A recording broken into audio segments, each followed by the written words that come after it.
D'abord, bon, j'ai fait des études de journalisme à l'ULB dans les années 70, donc ça remonte il y a très longtemps. À l'époque, j'ai eu l'occasion de postuler comme secrétaire politique d'André Paifa-Fospré, qui était la seule femme bourgmestre à Bruxelles à l'époque. Et donc j'ai exercé la fonction de secrétaire politique pendant quelques années. Et donc je me suis présenté aux élections, je crois, à partir de 1995. Et donc voilà, et j'ai été élu, et puis j'ai eu l'occasion d'exercer une fonction exécutive, à savoir que j'ai été désigné comme président du CPS de Watermal-Boisfort, fonction que j'ai exercée pendant 3 mandatures, pendant 18 ans. Et donc j'ai eu l'occasion de mettre des choses en place par rapport à cela. L'équipe que nous allons présenter aux élections communales est une équipe qui est mixée.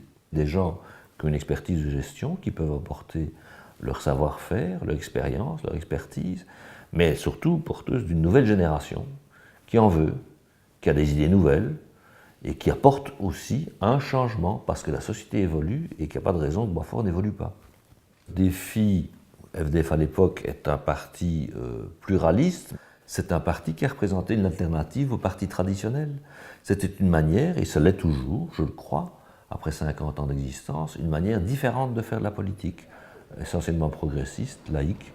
On est un parti de citoyens, et donc à un certain moment, il faut savoir aussi s'affirmer comme des gestionnaires, comme des citoyens responsables, intéressés à la gestion publique, dans la transparence, 50 ans d'existence, pas d'affaires chez Défi ou FDF, pas de mandataires en prison, pas de scandale lorsque nous avons été associés à la gestion des affaires, que ce soit très longtemps comme à Boisfort. Il n'y a jamais eu de scandale de gestion à Boisfort, 36 ans. Bon.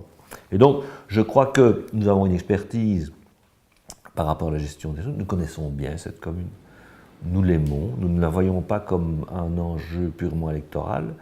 Et nous pensons aussi que la majorité actuelle a été constituée dans le cadre d'un projet négatif. C'est une majorité, elle est incontestable, numériquement, mais c'est une majorité contre, ce n'est pas une majorité pour. Les gens qui nous rejoignent, et qui sont nombreux aujourd'hui, non seulement ceux qui nous ont rejoints déjà en 2012, mais qui continuent à nous rejoindre en 2018, ça c'est une valeur ajoutée incontestable, c'est que nous ne faisons pas de la politique pour faire carrière, nous ne faisons pas de la politique comme les autres, nous faisons de la politique avec un sens éthique extrêmement important. Je crois que la nouvelle génération de défis doit être à la hauteur de ce rendez-vous.